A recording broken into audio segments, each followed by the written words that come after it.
चलिए दोस्तों, अब जो सिंधु नदी हमने पढ़ा है उसके बारे में कुछ जो है मेन मेन पॉइंट जो है नोट कर लेते हैं। ठीक, सिंधु नदी जो हम पढ़े हैं उसके बारे में जो है चलिए मेन मेन पॉइंट जो है कुछ नोट कर लेते हैं।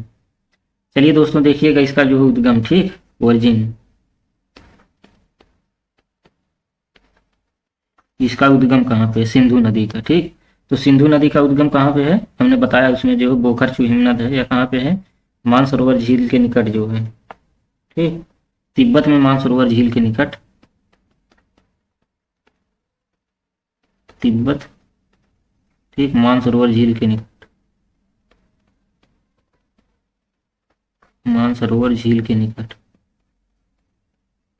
वहीं पर जो बोखरचू हिमनद है वहीं से जो है निकलती है। ठीक, उसके बाद मुहाना देखिएगा, मुहाना इसका कहाँ है, सिंधु नदी का। इसका दोस्तों मुहाना जो है मिठान कोट, मिठान कोट कहाँ पे है, पाकिस्तान में। पाकिस्तान में जो मिठान कोट है वहीं से निकलती है। मिठान कोट में पंचनद में मिलने से अरब सागर में जाके गिर जाती है। यहीं पे जो पंचनद बनाती है मिठान कोट के पास। ठीक, उसके बाद जो है अरब सागर में गिर जाती है। चलिए दोस्तों, इसके बाद बताते हैं लंबाई इसकी कितनी है। सिंधु नदी की लंबाई कितनी है, 2880 किलोमीटर इतनी है। 2880 किलोमीटर, ये सबको याद हो जाएगा। 888 तीन बार है, 2000 है, 2000, सॉरी ध्यान दीजिएगा, 2880। ठीक, इतने किलोमीटर लंबाई है। अच्छा, एक सवाल पूछ सकता है, सिंधु नदी की भारत में लंबाई कितनी है। ठीक, तो आपका जवाब होगा भारत में जो है 1114। ठीक, 1114 किलोमीटर। यह भी सही है, आंकड़ा याद रहेगा। 1314, मतलब 1234, सही तो है, 1234 मतलब 1314, 114, 1114 किलोमीटर। तो दोस्तों बहाव देखिएगा, ठीक, बहाव देखिएगा, बहाव कहाँ से कहाँ थे। एक जगह तिब्बत, तिब्बत में जो है बहती है, उसके बाद कहाँ पे बहती है, भारत में, और कहाँ बहती है, पाकिस्तान में। ठीक, सिंधु नदी जो है तिब्बत में बहती है, भारत में बहती है, पाकिस्तान में बहती है। अब भारत में प्रवेश जो है कहाँ पे करती है, भारत में प्रवेश दोस्तों जो है दमचौक के पास करती है, बता दिए हैं हम। ठीक, और एग्जिट कहाँ से होती है, बाहर,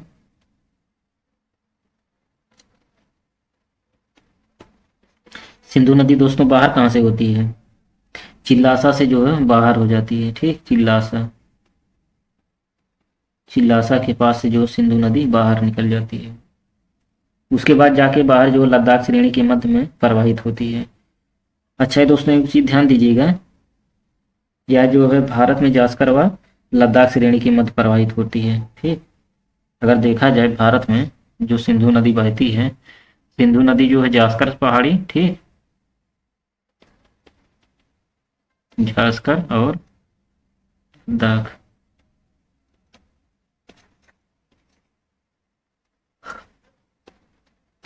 जास्कर और लद्दाख श्रेणी के मध्य जो है प्रवाहित होती है। ठीक, और लद्दाख श्रेणी में गिलगित के पास जो गुंजी गार्ज बनाकर जो अच्छे संगी मोड़ जो हिमालय से बाहर होती हैं।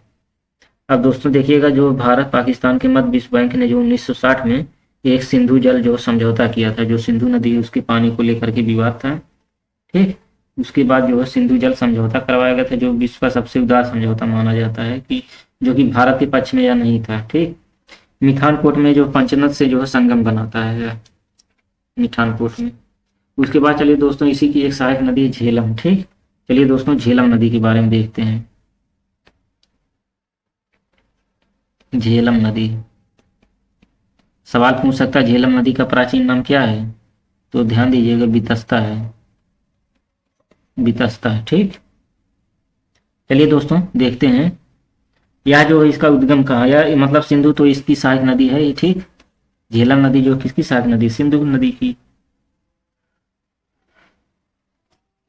यह कहाँ बहती है, हिमालय क्षेत्र में बहती है। ठीक,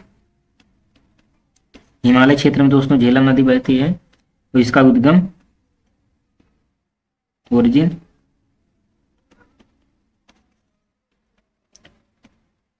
ठीक, ओरिजिन इसका कहाँ है झेलम नदी का, तो झंग एक जगह पाकिस्तान में, झंग पाकिस्तान में एक जगह है झंग ठीक। वहीं पे जो है मुहाना बनाती, चेनाब नदी से संगम बना के, झंग के पास जो है चेनाब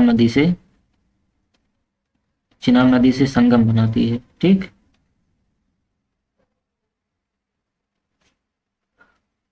उसके बाद दोस्तों देखिएगा सहायक नदी ठीक, सहायक नदी देखिएगा, झेलम की सहायक नदी कौन कौन सी है, सवाल पूछ लिया कि झेलम की सहायक नदी बताइए, तो आप क्या बताएंगे। एक तो किशन गंगा है, जो कि हमने डायग्राम में बता दिया है, किशन गंगा ठीक, और दूसरी है पूंछ, किशन गंगा और पूंछ ठीक। उसके बाद दोस्तों देखिए किशन गंगा परियोजना भी इसी पर है, कश्मीर में जो है विसर्पाकार में प्रवाहित होते हैं ठीक। चलिए दोस्तों देखिएगा चिनाब नदी, ये तो झेलम नदी हो गया, चलिए देखते हैं चिनाब नदी, चिनाब नदी। चलिए दोस्तों इसका प्राचीन नाम क्या है, हस्कनी ठीक, यह सवाल पूछा हुआ इसलिए बता रहे हैं, इसका प्राचीन नाम क्या है, अस्कनी ठीक। सिंधु की सबसे बड़ी सहायक नदी जो हिमालय क्षेत्र में बहती है, सबसे बड़ी सहायक नदी है ठीक, सबसे बड़ी सहायक नदी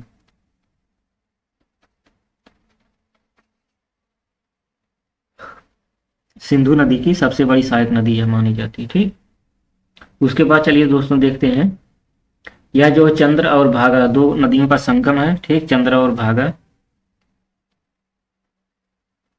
चंद्र और भागा, यह दोनों नदियां मिल करके जो है क्या बनाती हैं, हिमाचल प्रदेश तांडी के पास मिलती हैं, हिमाचल प्रदेश में ठीक, हिमाचल प्रदेश में चंद्र और भागा दोनों नदियां मिलती हैं। उसके बाद दोस्तों यहीं से आगे बढ़ती हैं ठीक। अब चलिए दोस्तों देखिएगा इसकी सहायक नदी ठीक, चेनाब नदी की सहायक नदी कौन कौन सी है, सहायक नदी। चलिए दोस्तों देखिएगा सहायक नदी में झेलम है, रावी है, तवी है, झेलम है, रावी है, तवी है, ये तीनों नदियां किसकी सहायक नदी हैं, चेनाब नदी की ठीक। अब इस पर दोस्तों देखिएगा परियोजना कौन कौन सी बनाई गई है, परियोजना बहुत जरूरी है देखना ठीक, परियोजना देख लेते हैं।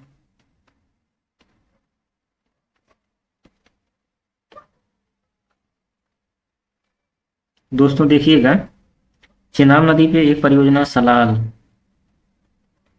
सलाल परियोजना ठीक, और दूसरा दोस्तों बगलीहार है,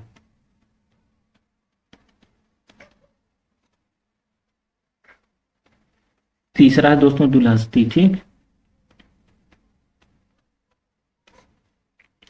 चौथी परियोजना रतेल, पांचवी परियोजना दोस्तों पंखल डुल परियोजना ठीक। ये दोस्तों 5 परियोजनाएं हैं चेनाब नदी की, इसको जो है अच्छे से याद कर लीजिएगा ठीक है दोस्तों। इसके बाद चलिए दोस्तों दिखाते हैं रावी नदी को ठीक, चलिए इसके बाद देखते हैं रावी नदी। यहाँ तक तो ऐसे समझ में आ गया होगा, यहाँ तक कोई दिक्कत होगा नहीं। रावी नदी देखिएगा दोस्तों यहाँ पे है, रोहतांग दादा देख रहे हैं, रोहतांग पास हिमाचल प्रदेश में। रावी नदी जो किसकी सहायक नदी है, सिंधु की सहायक नदी मानी जाती है। हिमाचल, ये कहाँ बहती है, हिमाचल प्रदेश में ठीक, हिमाचल प्रदेश से निकल भी रही, हिमाचल प्रदेश में यह बहती भी है। इसका उद्गम रोहतांग दर्रा है, देख रहे हैं रोहतांग पास, रोहतांग दर्रा यहीं से निकलती है, यहीं से रोहतांग पास से। उसके बाद मुहाना कहाँ बनाती है, सराय सिंधु के पास चेनाब नदी में ठीक, ये जो सराय सिंधु है यही चेनाब नदी में बनाती है मुहाना। उसके बाद दोस्तों देखिएगा ये विशेष तौर पे जो पीर पंजाल के मध्य चंबा घाटी में यह बहती है, लाहौर शहर मुख्य शहर माना जाता है। इसके बाद देखिएगा दोस्तों ब्यास नदी आ जाती है, देख रहे हैं ब्यास नदी है, यह कहाँ से निकलती है, ब्यास कुंड, हिमाचल प्रदेश के पास है जगह ब्यास कुंड, वहीं से इसका उद्गम है। ठीक, रोहतांग दर्रा यहीं पर बगल में है, रोहतांग दर्रे के निकट ही वो रोहतांग पास। ठीक, चलिए इसके बाद ये मुहाना कहाँ बनाती है? सतलज नदी में, हरिके पंजाब में। ठीक, यहीं पे हरिके पंजाब में मुहाना बनाती है। उसके बाद इसका संपूर्ण प्रवाह भारत में है।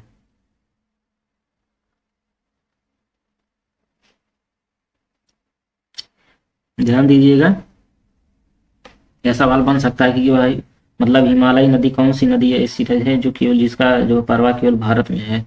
तो आपका जवाब होगा जो है ये सतलज नदी। सतलज नदी कह रहे हैं ये जो है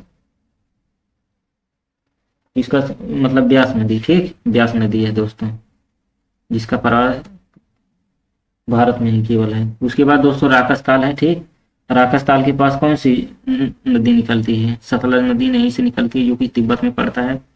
और यहाँ दोस्तों जहाँ पर ब्यास नदी और सतलज नदी आके मिलती हैं या हरिके है। ठीक, यहीं से मतलब हरिके नहर निकाली गई है, राजस्थान में जो कि बहती है, पंजाब के कपूरथला में है। ठीक, यहीं से सतलज नदी जा करके जो है भालपुर पाकिस्तान में जो कि पड़ता है वहीं पे मिल जाती है। ठीक है दोस्तों, यहाँ तक कोई दिक्कत नहीं हुआ होगा। अब दोस्तों सतलज नदी, सतलज नदी की जो है सहायक नदी कौन कौन सी? ब्यास है, बिपाशा है, बिस्वा है, स्फीति है, मुहाना, चेनाब, सतलज पंच नदी बनाती हुई जाके मिल जाती है। ठीक, अब दोस्तों इसके बगल में शहर कौन कौन से हैं? ये जो आपका सतलज नदी है। ठीक, ये जो सतलज नदी है, सतलज नदी के मतलब शहर कौन से हैं? शहर इसके किनारे, तो इसके किनारे शहर जो है दोस्तों लुधियाना है, फिरोजपुर है। लुधियाना, लुधियाना है, उसके बाद दोस्तों फिरोजपुर है। ठीक है दोस्तों, यह दोस्तों फिरोजपुर है, लुधियाना, यहीं पे जो है इसका प्रवाह है, मतलब मुख्य शहर बसे हैं इस नदी के किनारे, सतलज नदी के किनारे। चलिए दोस्तों कुछ परियोजना या परियोजना देख लेते हैं।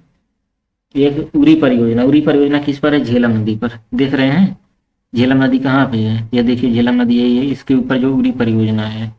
ठीक,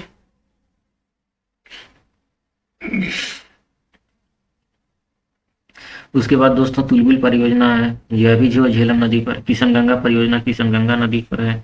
दुलहस्ती, बगलीहार, सलाल, ये तीनों परियोजना किस पर है? चेनाब नदी पर। देखिएगा ये चेनाब नदी है यही, इस पर 3 परियोजनाएं हैं, दुलहस्ती, ठीक, दुलहस्ती और उसके बाद बगलीहार परियोजना, सलाल परियोजना, ये तीनों परियोजनाएं किस पर हैं? चेनाब नदी पर। अब देखिएगा दोस्तों ये तो जम्मू कश्मीर की परियोजनाएं थी। उसके बाद दोस्तों जो हिमाचल प्रदेश है उसमें देखिए रावी नदी और ब्यास नदी। ये देखिए रावी नदी है, ये ब्यास नदी है, ये दो दो परियोजनाएं हैं। इसमें बांध कौन सा है? भाखड़ा बांध, सतलज नदी पर बना है। ठीक, उसके बाद दोस्तों पंजाब आ जाता है, पंजाब में 3 बांध है। ठीक, पंजाब में 3 बांध। ठीक, उसके बाद हरिके बांध जो है ब्यास और सतलज नदी के बीच में है, ब्यास और सतलज नदी के बीच में हरिके बांध। ब्यास और सतलज नदी मिल मतलब हरिके बांध देख रहे हैं ना, ब्यास और सतलज नदी यहाँ पे मिलती है, वहीं हरिके बांध के पास जो है। ये तो था दोस्तों जो है सिंधु नदी तंत्र, ये पूरा हमने जो कंप्लीट कर लिया सिंधु नदी और उसकी सहायक नदियाँ। ठीक, अब इससे ज़्यादा कुछ मत पढ़िएगा नहीं तो कन्फ्यूजन ही होगा। तो चलिए दोस्तों, ठीक, मिलते हैं नेक्स्ट वीडियो में, तब तक के लिए जय हिंद दोस्तों, नमस्कार।